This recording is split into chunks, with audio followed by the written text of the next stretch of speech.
So lights unsorted out.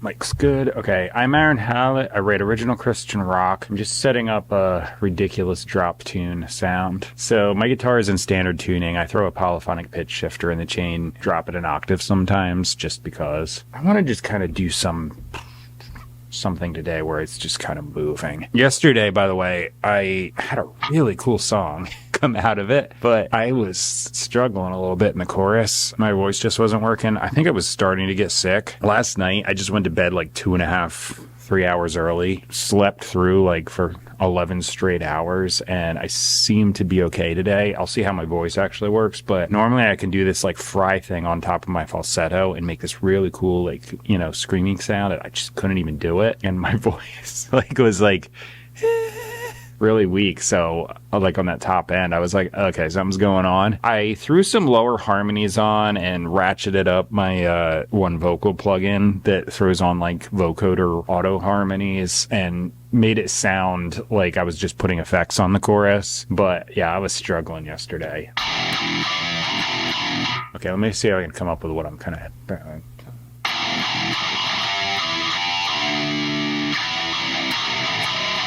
Okay, I think that'll work. I think my built-in thing is too fast right now.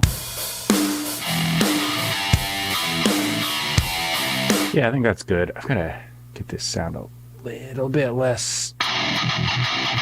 That's a little better. Okay, had too much. I'm going to just go for it.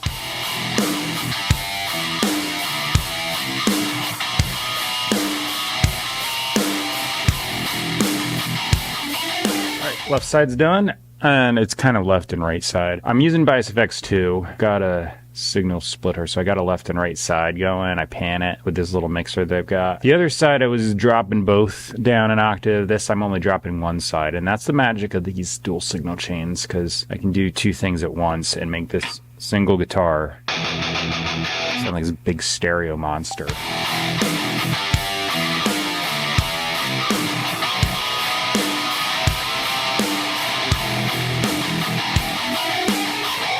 So those are done, and now I'm going to do overdubs, so I'm just going to layer some things.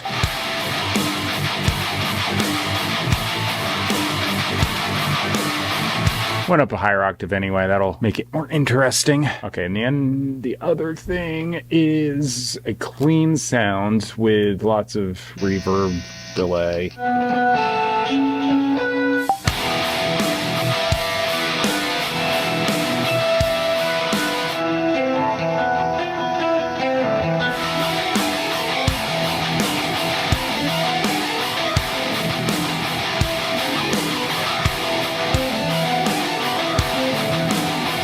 Kept going so I can chop it where it needs to go. Right there. I think the way I did this, it kind of like has like a half measure and then cycles back and matches up when it hits the chorus. Those like offbeat, like syncopated things are easy to do if you just blank and just do the notes in order and ignore everything.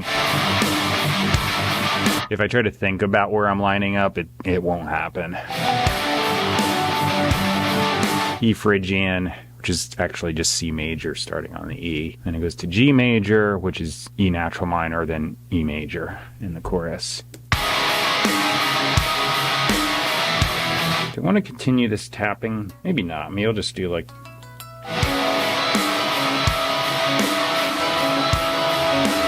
So now I can just grab this whole thing. That's a bit of a process to piece together, but now I just piece... Alright, so those are going to get turned down because they're a little over the top otherwise. You know what? I'm going to take these back out here because this is where I'm going to do a guitar solo.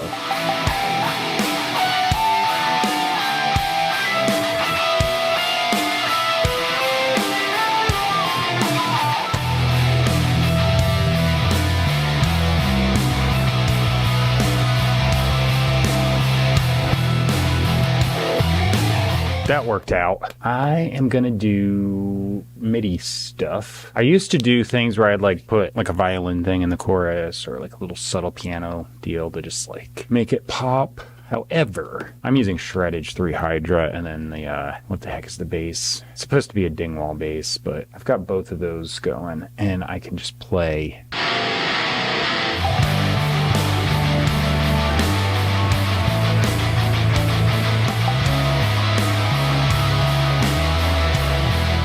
My piano playing isn't great, but I can hit some notes. Now I'll be playing drums at the drum kit behind me.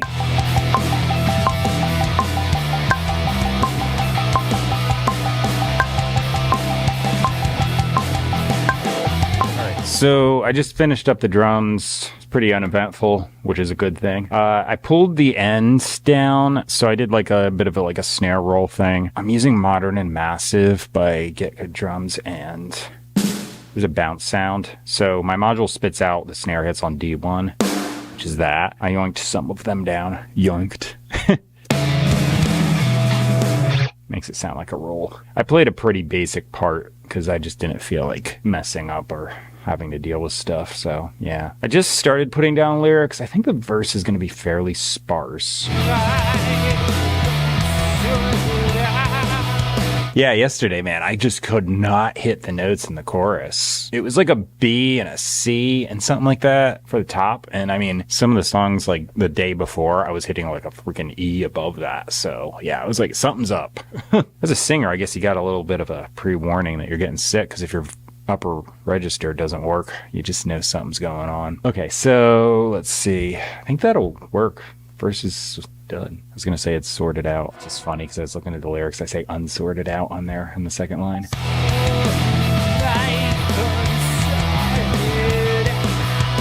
Alright, so I got through the verse. Falsetto was not required today to hit the notes, but I just did it because I kind of want like a creepy vibe going on in the verse. I didn't put any lyrics down for the second verse. I just improvised them. What'd I even say? Alright, so I need a chorus. I'm going to mute this.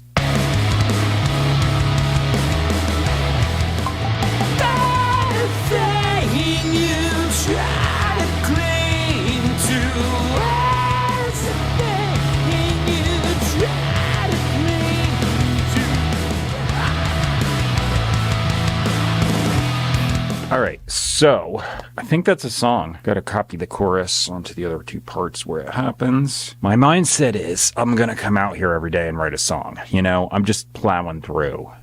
Like, I don't take time to like get everything absolutely perfect. I'm not even worried about that. I don't like to overthink it. I just like to come out and write. I learn things as I go. I, keep trying new things. I'm not afraid to sound really bad for a song or two and then fix the problem. So yeah, I'm just aiming to improve on what I could do previously. And that's pretty much all it is. You're just kind of like along for the ride if you're watching the videos. Okay. So anyway, that one's done. I think it's okay. I gotta listen as like a new listener a day or two later usually, because I hear my songs with every single mistake glaring in my head if I listen the same day. I'm just going to throw on a couple things, compression, saturation, and maybe a little bit of that fake harmony plug-in in the chorus, because I like it. It sounds cool. It's a little artificial, but at the same time, it sounds pretty awesome. So I'm just using it. Okay, so the lyrics are going to be copy-pasted to the bottom of the description box. The middle of the description box has where you can find me online, purchase and stream my music. So if you want to just listen to stuff on Spotify, you see that in the list. Go to Spotify, type my name in the search bar, and you should find me. The top thing I've got is a link. That link will bring you to the best Bible teaching I know of. I say it's Christian rock in the beginning. I'm not one to just like go on about that because, that's for someone else to do. But I'm going to just put that link there and say, hey, check this out, because it's a really good resource. There's a lot of stuff online that's really bad as far as teaching goes. So usually it's very subjective. Text out of context happens all the time, and text out of context is error. And then there's just denominational, traditional things that get piled on and skew the meaning, and most people have no idea what they're talking about. So this teaching is like really stand out because it's objective teaching. It's grammar translation from the original languages, which right there clears up a whole lot of problems. Then there's just going to be a bird's eye view of the whole thing, text taken in context, and it's just teaching with nothing else at it all. I think it's a good resource. I put it there if you're looking around and you want to check it out. If you subscribe, like, comment, share, I write a song every morning. So I get like 3 videos out of this because I do the whole how I'm writing it thing. It's, you know, I'm not going into great detail about what I'm doing in the mix or anything like that. I just set levels, have my gain low enough so it's not going to clip the output, and get the EQs to not fight each other. It's not really that involved. I actually am pretty minimalist when it comes to that because I find the more you do, the more you screw it up. The only thing I will say though is, like, if I open up this drum plugin, any drum plugin you get, go to the master output and turn that sucker down, because they always have the thing so close to 0, if not over 0 in clipping, and I just don't understand it. This does it, Superior Drummer 3 does it, Bias Effects 2, any other guitar thing I've ever purchased. You play and you see your level meter, if the fader's on 0, go up into the red. Go into the plugin and turn that down because it's clipping in the plugin. If you simply turn down the fader, you're taking your clipping signal and turning it down lower in volume, but it's still clipping, so it still has that digital harshness. And I don't know why the companies do that, because it's the stupidest thing ever. They're all too loud. So go in and turn the master down. I think that's it for now. I will see you later. Thanks for watching. See you tomorrow. Bye. So